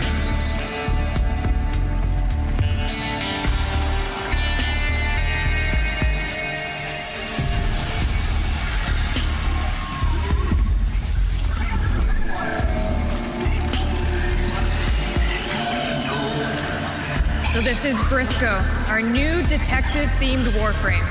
Not a proto-frame, but a chimera frame.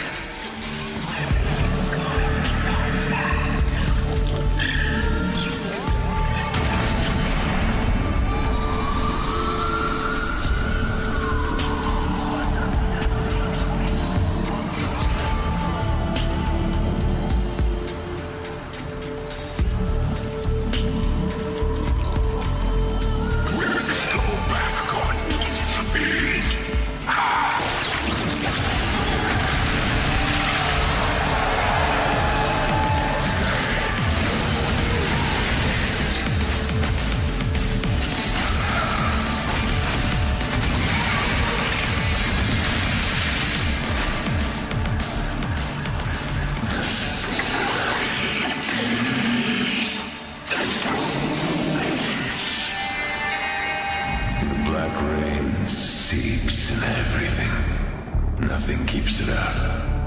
And when it gets in your head, this screaming starts.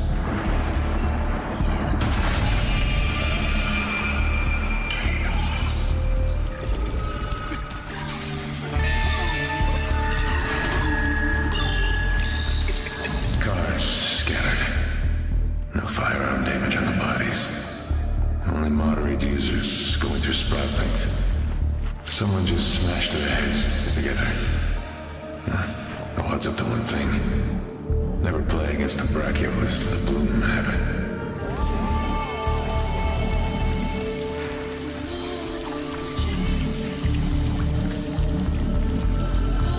Bloomroot's treating him alive. He doesn't care.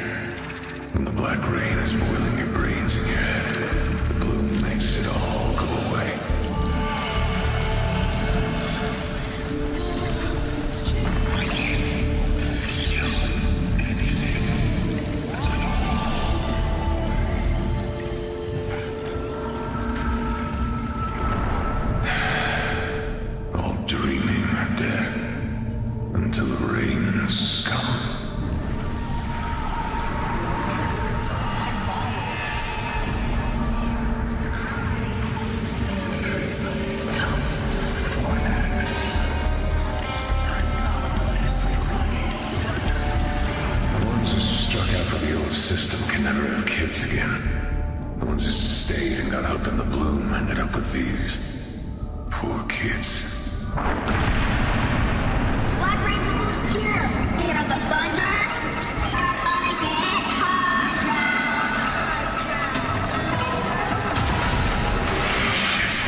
We've seen 2 of Briscoe's abilities, our new warframe shipping with Tau, but more on him another time. Got a dose. You the frame. Yeah, the last.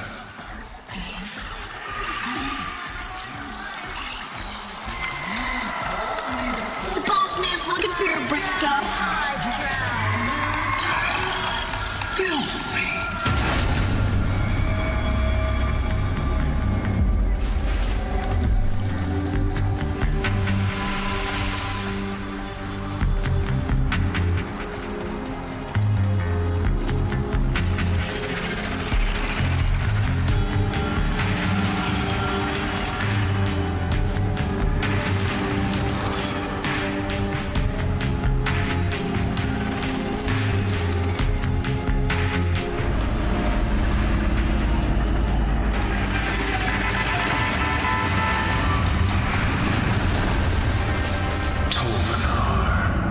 Messenger boy of the Hanra, right on time.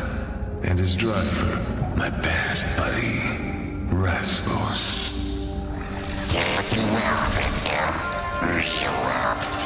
I told Olvenar you're beating up real bad, but I guess you made a liar out of me. As you suspected, Jeldrin and Zoff have the missing shipment. Your assignment has been upgraded to termination. The twins. Dock supervisors. Also small-time blue smugglers. I shall await you at the docks. Give my love to the twins, Briscoe.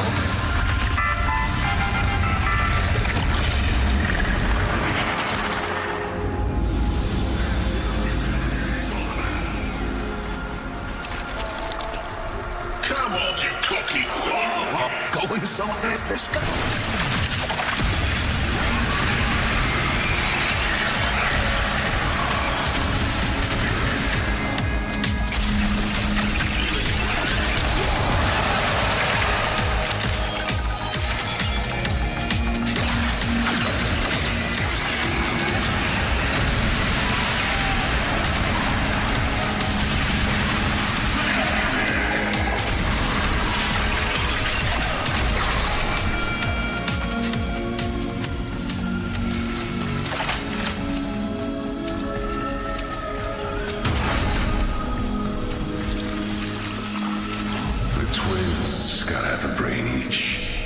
I guess that makes them dumb enough to steal from the Hanra, even after a warning.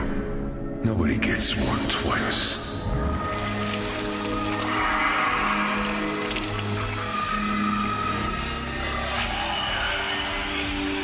I can barely feel it. You cut this.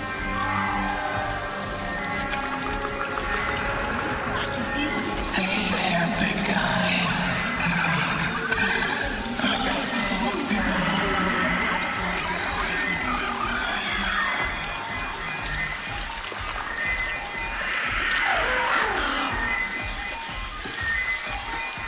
Lockbox. Wonder if I've got any luck left.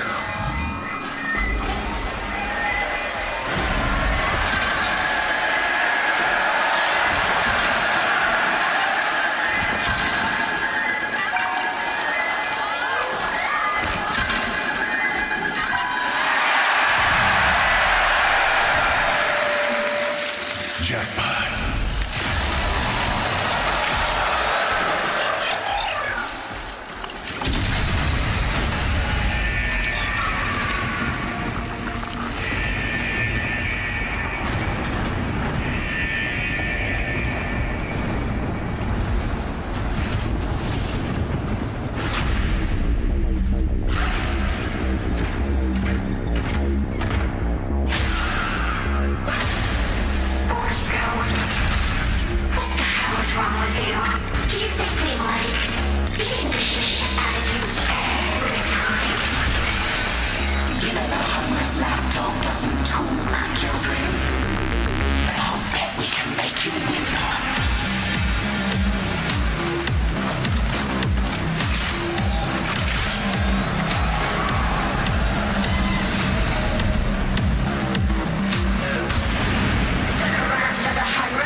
promptly.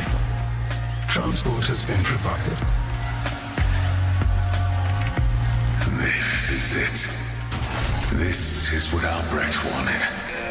A place at the Hunrus table.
You finally made it up here, B.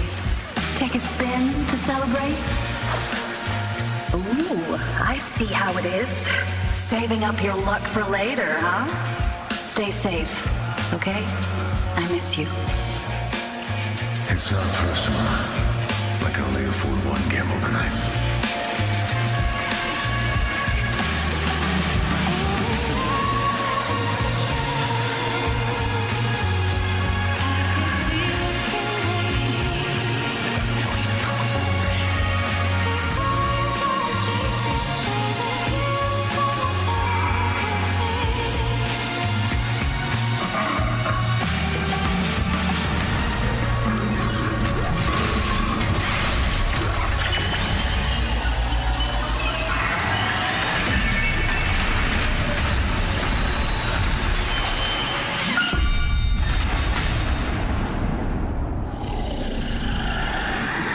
Is that how you remember it?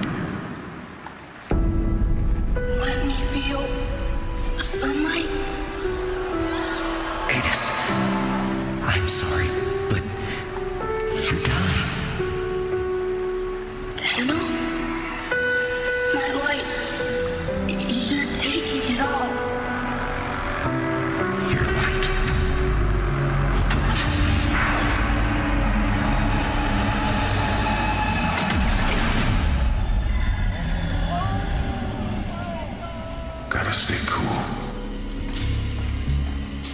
Look at you.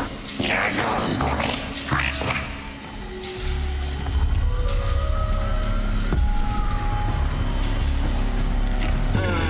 The warframe. In less civilized times, we tortured your kind and placed wagers on how long you could endure. Tonight, though, you are my guest. Join me, please.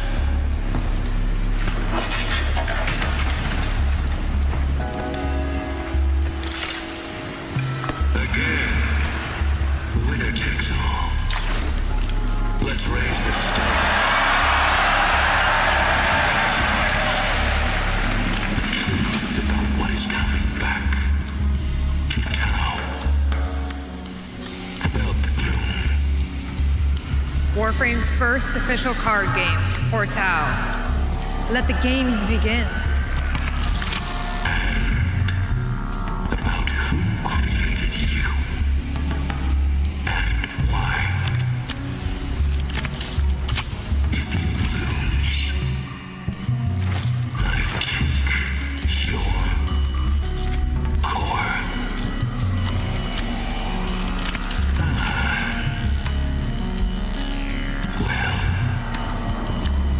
If he has an 8, he wins.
Soon.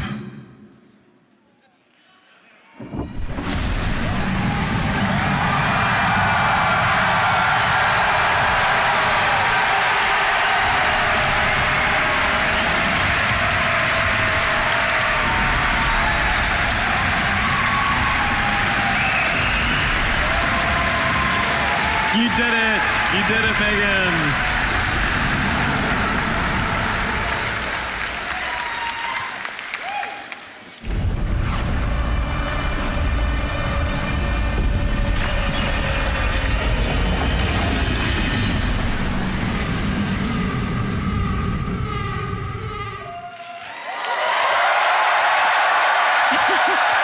How about that? Guys, we're going to Tau. We're going to Tau, finally. 13 years later, we're going to Tau. How does it feel? I'm ready. Are you ready? It's awesome. This week, Rebecca sent me a message from 2024 when we chose the name of Briscoe. And we've been thinking about how this was going to work and how this was going to be part of the story since then. And it's just amazing. The team did amazing in helping us bring this to life. And I hope you're as excited as we are. Yeah. It's hype.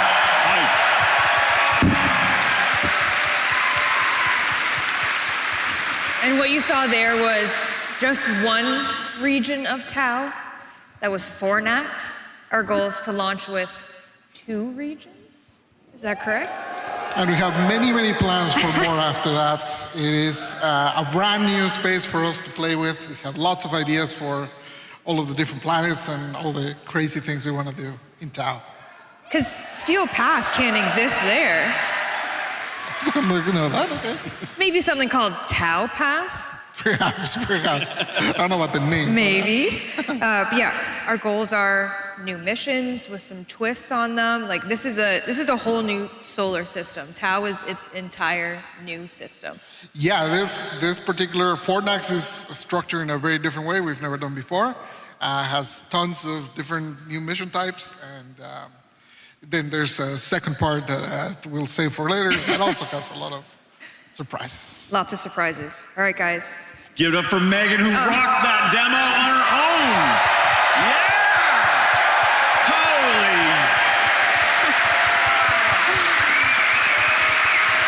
You have to talk and play and do it all. I'm the simple bus driver over here. I just drive the bus. Simple bus and driver. we thank the bus driver. We thank the bus driver. All right, that's it for us. We're finally going to Tau 2026. Any parting words for our Tennocom envoys? Just always, just unending gratitude for this. We're so grateful. We don't take it for granted. The whole team at DE, this lifts them up for the whole year. So you guys just give us so much energy, and we really appreciate it. We can't do it without you, so thank you. Thank you for making this possible. To all of you.